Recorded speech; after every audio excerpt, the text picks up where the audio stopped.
Buen día tengan todos ustedes. Permítanme presentarme. Mi nombre es Berenice Lozano, alumna del Tecnológico Universitario Atizapán. Actualmente estoy cursando el quinto cuatrimestre de la licenciatura en Psicología. Hoy, junto con mi equipo, hablaremos de violencia y crisis familiares.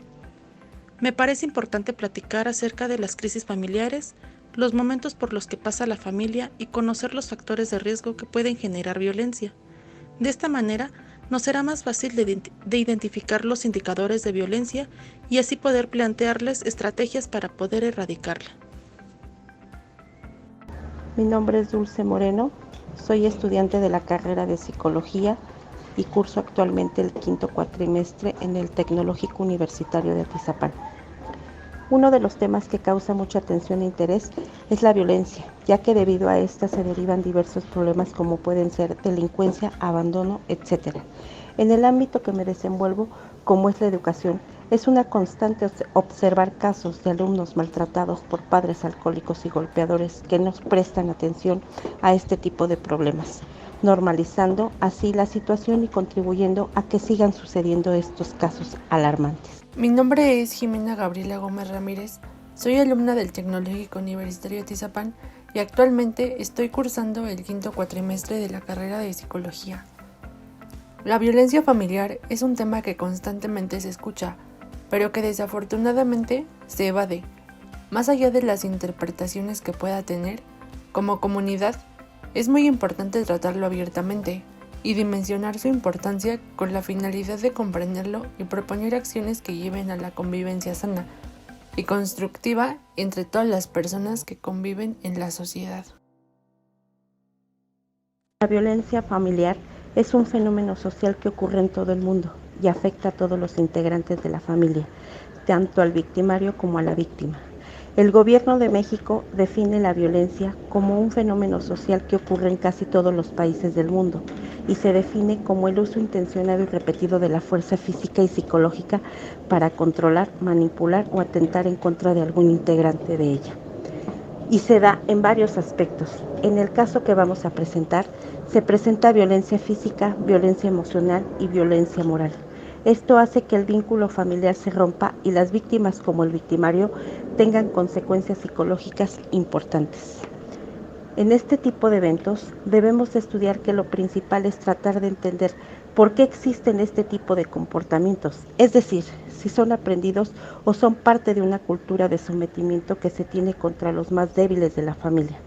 Aunque la violencia no tiene un solo sentido, es un hecho que no solo se da de padres a hijos o de hombres a mujeres. El rol del victimario puede ser cualquiera, padre, madre, hijo, abuelos, tíos, etc. Trataremos de entender el problema desde el punto de vista social y psicológico y así lograr una comprensión para evitar que estas conductas se sigan dando. Como primer tema tenemos la estructura de la familia, que es todo aquello que se va a sumar a la misma. Dentro de una familia podemos distinguir diferentes elementos que la componen y agruparlos dentro de las siguientes categorías. La primera que encontramos son los elementos personales. Estos son los que constituyen la familia, que son los padres, los hijos y otras personas que se adhieren a esta familia, como pueden ser parientes o amigos. Por otro lado, tenemos los elementos materiales. Tienen menor importancia que los personales y principalmente están construidos por lo que denominamos casa u hogar. Tipos de crisis familiares. Entendamos que una crisis es el impacto en el estado funcional de la familia. Una crisis llama a un cambio y lleva a una fase de adaptación. Las crisis familiares pueden ser de dos tipos. Crisis normativas, que son aquellas crisis esperables y que forman parte del ciclo de vida familiar.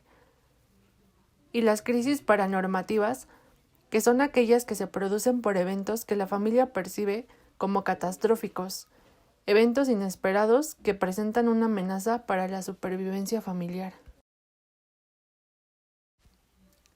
Las crisis normativas son situaciones planeadas, esperadas o que forman parte de la evolución de la vida familiar.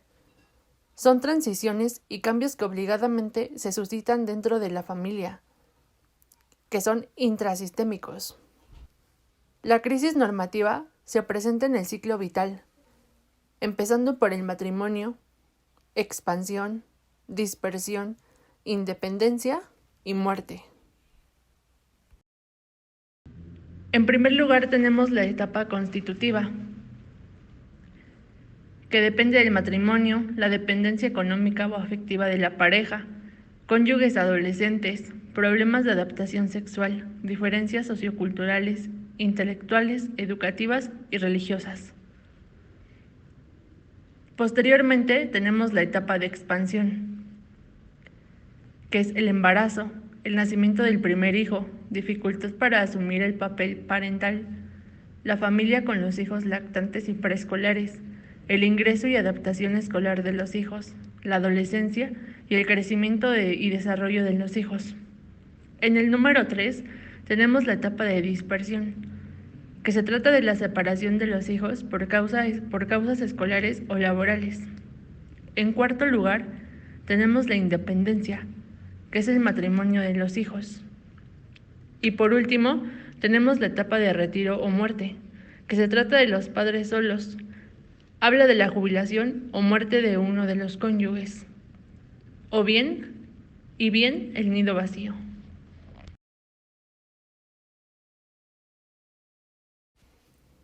Crisis paranormativas son aquellas experiencias adversas o inesperadas, los eventos provenientes del exterior, grandes periodos de disfunción, dificultades en la comunicación, el divorcio, alcoholismo o actividades criminales.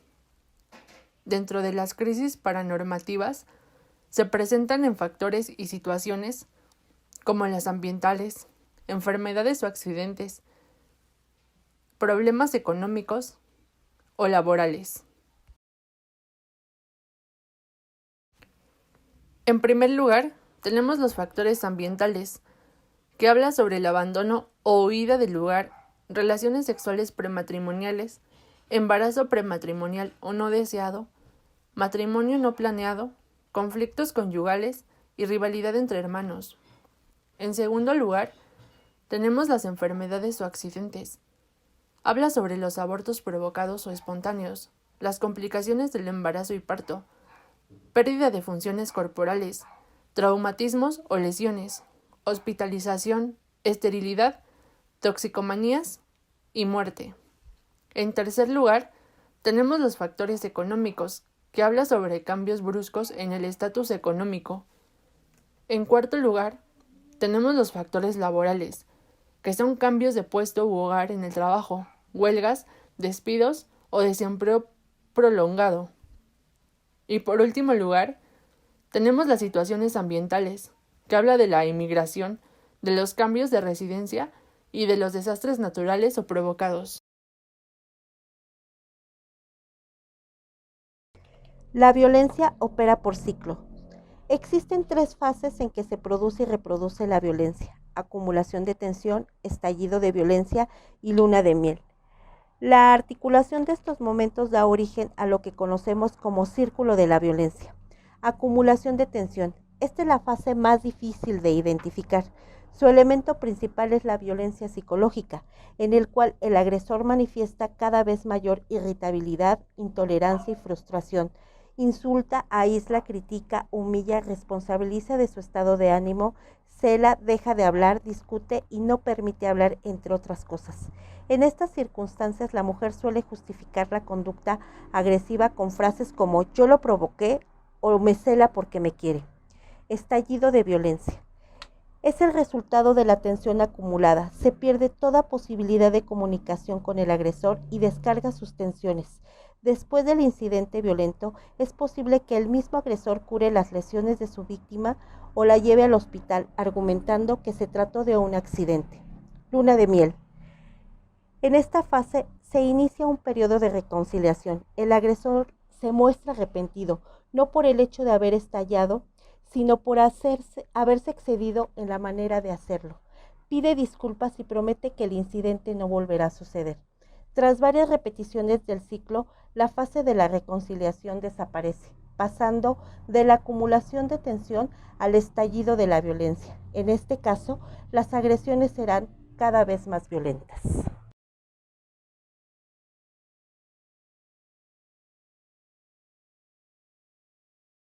Estrategias individuales y familiares.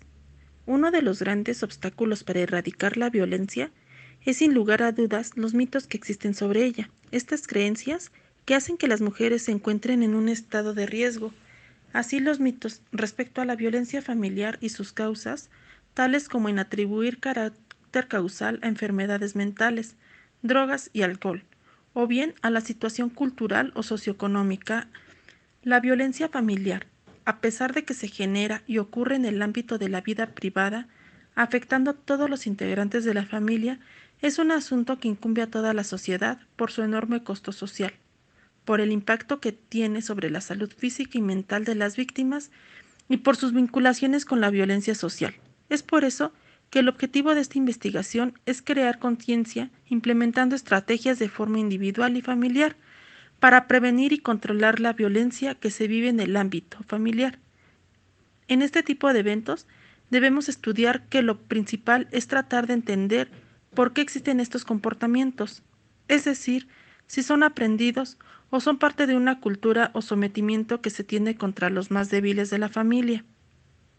Aunque la violencia no tiene un solo sentido, es un hecho que no solo se da de padres a hijos o de hombres a mujeres. El rol del victimario puede ser cualquiera: padre, madre, hijo, abuelos, tíos, etc. Trataremos de entender el problema desde un punto de vista social y psicológico, y así lograr una comprensión para evitar que estas conductas se sigan dando. Estrategias de forma individual. Cuestionar la violencia como vía válida para la resolución de conflictos entre las personas. Promover la identificación de las múltiples formas de violencia masculina. Contribuir a la ruptura de la moderna mitología social sobre el varón violento que minimiza el problema. Promover la identificación temprana de factores de riesgo para erradicarlos. Promover la detección, utilización y construcción de factores de protección. Promover la identificación temprana de factores de riesgo para erradicarlos. Promover la utilización y construcción de factores de protección. Promover el derecho a un ambiente adecuado, libre de violencia. Promover e impulsar la cultura de denuncia de todo tipo de actos y actividades y comportamientos que impliquen violencia hacia las mujeres. Estrategias familiares. Programas, talleres, campañas que promuevan la identificación, utilización y construcción de factores de protección a nivel personal, familiar y sociocultural. Promover estilos de vida saludables y cambio de actitudes que incluyan el desarrollo de las responsabilidades compartidas al interior de las familias, como se desprende desde las perspectivas de igualdad y género, con el fin de lograr un desarrollo integral y mantener un ambiente familiar y armónico. Fomentar el ambiente familiar cálido y sin discordias, padres estimuladores y estructura de familiar democrática.